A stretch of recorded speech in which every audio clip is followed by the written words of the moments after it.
Hello everybody, welcome back to Barbara Gaming, and welcome to the very first episode of SmackDown vs. Raw 2008 General Manager Mode. A few years back I did General Manager Mode in 2006. I thought about rebooting it again, but I was like, you know what, I already have the PS3 set up. Let's do GM Mode 2008. So now, this one's going to be a little interesting too because of this game's lack of roster. I had to turn on all the legends and some created people, so let's just go right ahead, jump right into the draft. And if you are new around here, feel free to drop me a like and a sub. It totally helps out the channel, and let's begin. So now we have our typical draft rules. I don't know who's going to be drafting first yet. I actually forgot to mention I am Raw because in the last time I did this I was SmackDown, and I did not really want to be ECW. So obviously Raw has the women's title, SmackDown has the cruiserweights, and yeah, there's the rules. So it looks like SmackDown got the first pick, and they picked up The Rock. Alright, this is already sorted because I did play around with it a little when I was testing to make sure everything worked properly. And now I think the first person I'm going to actually go ahead and probably pick up is Steve Austin. Because it feels like it kind of makes sense if SmackDown has The Rock that I would have Stone Cold on Raw. And ECW picked up both John Cena and Triple H, so that's a little interesting for ECW. But now I think we're going to go ahead and I'm going to do The Undertaker, because even though he has a little, like, only one less popularity than Shawn Michaels and Rey Mysterio, I want to try to pick up guys that I did not have last time I did this. So now for number 3... I think I'm gonna do... I should take Rey Mysterio because that's a cruiserweight that we don't want SmackDown to have. And now ECW has picked up Shawn Michaels and Randy Orton. So now for number 4, I'm gonna go ahead... I'm thinking Mick Foley will fit in good on Raw, so I'll give him a 3-month contract. They got Bobby Lashley and Batista. Now for number 5, I'm thinking, let's go CM Punk. He'll make a pretty good addition to our roster. They picked up Roddy Piper and Booker T over on ECW, so now I'm going to go ahead for number 6. Let's go with Flair. He's actually very popular in this game, because I think in some of the other ones he's not. Kind of interesting to note too, I'm noticing SmackDown's getting a lot of the ECW legends, and ECW's getting a lot of like WWE guys. So now my next pick, I don't even remember. We should probably pick up some tag teams, so let's go ahead, pick up Crime Time. I'm gonna do them just for 5 weeks for now. Now for number 9, I think I'm gonna need woman too, which I don't think should be a problem because there's a lot of them in this game.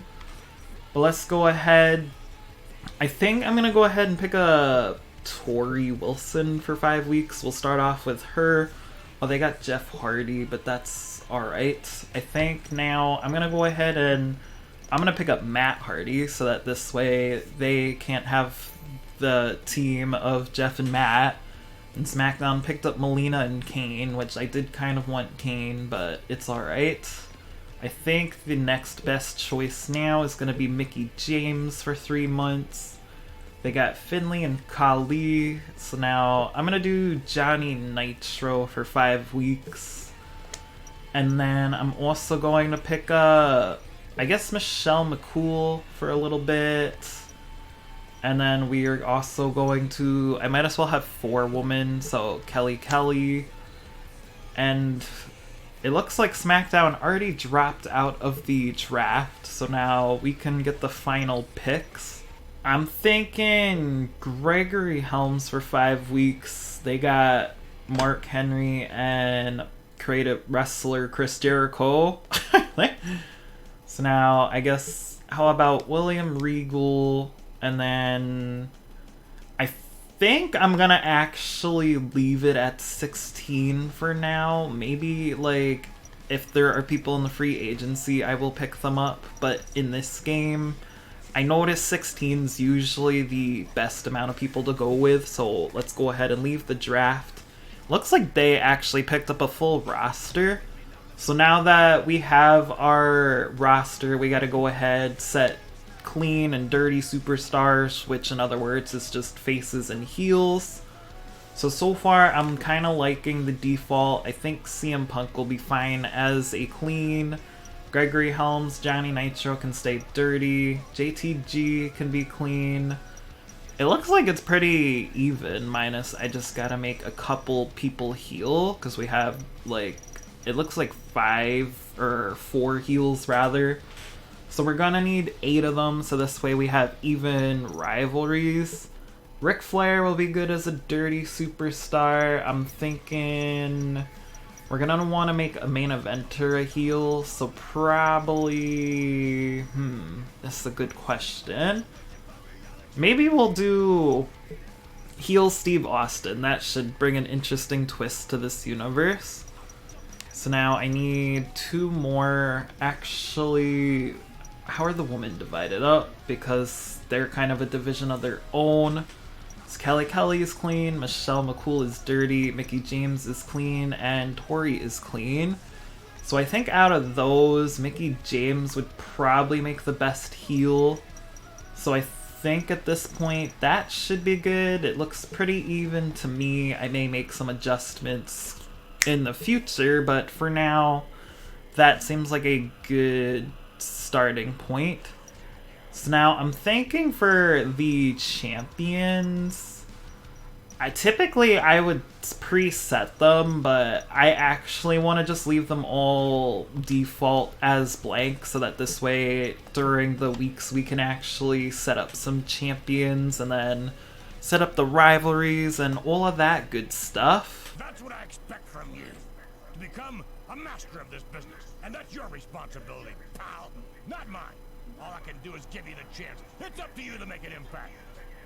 So what are you waiting around? Yeah, too bad in real life it's totally the opposite, because I don't believe the general managers ever get to actually book the shows that they want, as you can see by the current state of the WWE. Now, it looks like we have already just an email from JR. He's just like, if you need any help in this game, I will email you probably like every other week. So I guess a good place to start is, I know the fan support, obviously, everybody is going to be the same. And then in the Power 25, I think, at least at the moment, we are holding the 2nd and the 6th, and we're actually holding like 4 out of 10 spots, so that's always a good start. The goal is to try to make sure that we have the most people in the Power 25. And then in this game, there's like title contenders and that kind of thing. But I think for creativity purposes, I'm actually going to quickly go ahead into the options, and a lot of these rules I'm gonna turn off. And I know some people would rather have I think the exception is going to be rivalry length. But the reason I am turning off injury, superstar morale, and title is because for the AIs, it's not programmed for any of them to actually ever have morale issues or injuries or anything like that. So I feel like it's kind of an unfair disadvantage in my case. If I was more of a pro at this version, I might leave those rules on, but nah, I think I'm just gonna leave them off. So this is our roster so far. Luckily, it looks like everybody's pretty popular. Our lowest superstar is William Regal, which with this game too, there's stuff we can do throughout the week to boost their popularities that we will probably take advantage of. So now I'm gonna go ahead, this is the rivalry screen. Unlike SmackDown vs. Raw 2006, you actually have to create the rivalries in this game. So now I don't think I'm going to use any of these. We're going to probably want to actually go to the storyline writers and buy some rivalries. So now, which ones do I want? I'm thinking we're gonna need like Diva Jealousy and Classy versus Trashy and Diva Faction because those will suit the woman pretty good. Then, okay, there's more like woman one here, but then we're also gonna probably want to do, I don't really like a lot of these. Greatest of All Time seems like a good one, so we'll do that one. I don't know, did I even pick, I think I did pick up a couple legends. Then we'll do Loser Leaves the Brand because they don't have to actually leave the brand. We could just make them kayfabe leave for like a week or two. And then, I don't know, Kidnapping. There. Now we got some storylines. And I think before I do actually start any of the storylines, I kind of want to do the first week to kind of shape up the show a little bit more so that this way we know kind of who we're going to have as the rivals.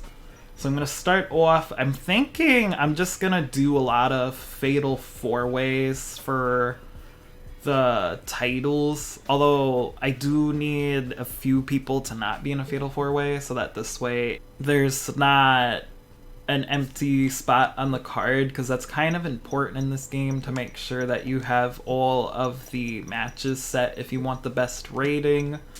So our first championship match, I'm gonna go ahead, it is going, no, not that. It's going to be CM Punk, Mick Foley, Stone Cold, and The Undertaker, and I should probably set it for the champion. But I'm not even thinking too, we can actually make this like a steel cage match because we have the injuries turned off, so we don't have to worry about any of that. Then for promo number 2, I'm just gonna do they have main event hype in this one? I feel like they actually don't, so I guess I'm gonna do interview space, give CM Punk the popularity boost, and that will lead to the main event. Now for match 4, I'm gonna do similar, but I might just do a TLC, and then we're gonna have Rey Mysterio face off against Ric Flair, and that is going to be for the Intercontinental Champion. I'm thinking that's going to be a good rivalry between these two for that title. Now for match 3, I'm going to throw in just a Hardcore Tornado tag team match. We're going to have Shad and GTG facing off against... For now, I'm thinking I'm just going to do Johnny Nitro and Gregory Helms because that's about the only makeshift tag team that I can make at the moment with the amount of stars I have, and Shad and JTG are the only team that I actually was able to pick up in complete form. So now I'm going to also do just the advertising promo because that's typically the best thing you want to do for at least one of the two promos because it gives you some money. Granted, in this game there's also other ways to make money than just promos, but it gives you an extra boost, especially when it is time to do contracts and all of that good stuff. So now I'm thinking we're going to do just a Fatal 4-Way between all the women for the title. I already picked her. I am looking for Kelly Kelly. So there. Fatal 4-Way women's match. And now I don't even know who I have not booked yet. And I think in order to check that, you can click Inactive Superstar. So we can just have a singles match in the beginning between Matt Hardy and William Regal, and that uses up all our superstars, and it fills the card completely. That is Mick Foley, not Matt Hardy. So there. Pretty good looking first card.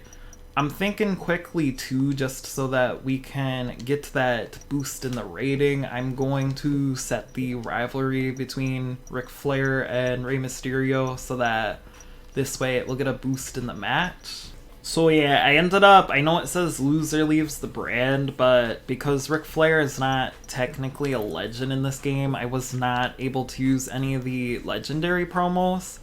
So that was about the only one that was working for me that was not a 1-star rivalry setup. So now let's go ahead, we are going to confirm our card, and I'm going to simulate this whole week. I may play matches from time to time, but I think for the most part, except for maybe like important matches, I'm just going to simulate them. And then we'll kind of let the game too choose who the title holders are. So now in our opening match, Matt Hardy defeats William Regal. Then in our second match, Michelle McCool picks up the title against Kelly Kelly. So maybe they will be the best divas to be in a rivalry for the women's champion. Then, interesting enough, the team of Johnny Nitro and Gregory Helms picks up the victory against Shad and JTG. Then Ric Flair picks up a victory against Rey Mysterio for the Intercontinental Championship. And then finally, in our main event, Mick Foley defeats CM Punk for the championship. So I'm gonna probably actually do Mick Foley CM Punk as a rivalry, but then maybe we will also have Stone Cold and Undertaker in a rivalry as well, kind of just to have a non-title rivalry. So now we can go ahead and see how, or no, we cannot see how it did until the next week. So I'm gonna quickly go ahead and I typically just do random ass activities, like the trophy date we will do with, I guess, Matt Hardy. This way it boosts their popularity, which in this case it gave him a big success. So he gained 8 popularity.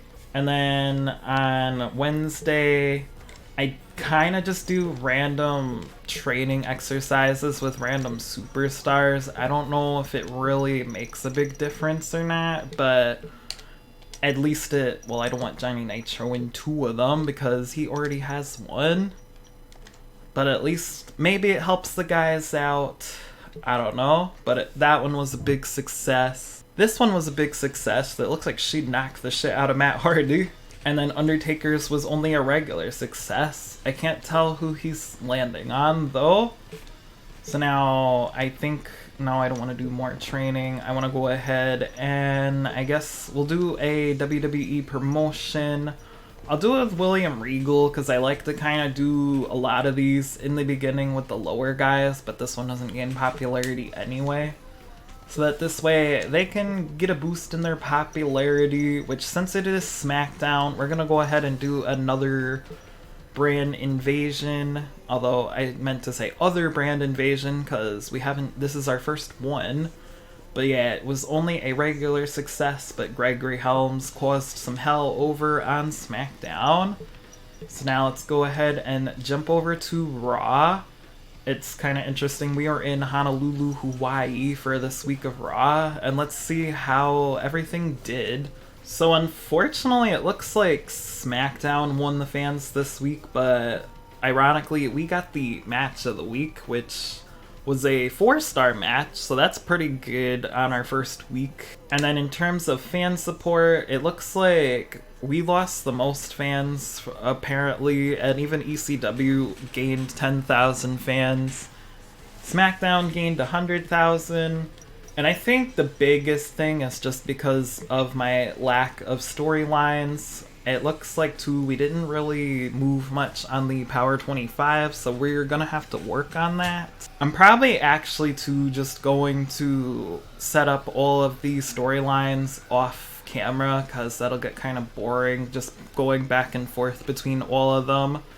But yeah, that's going to be it for this episode of General Manager Mode. Thank you guys for tuning in. I know I did this one other time, and then I made like 5 parts and I took them down, but this time I'm gonna not do that. Even if I don't end up doing a full series, I'll at least leave the episodes up so that you guys can always watch them.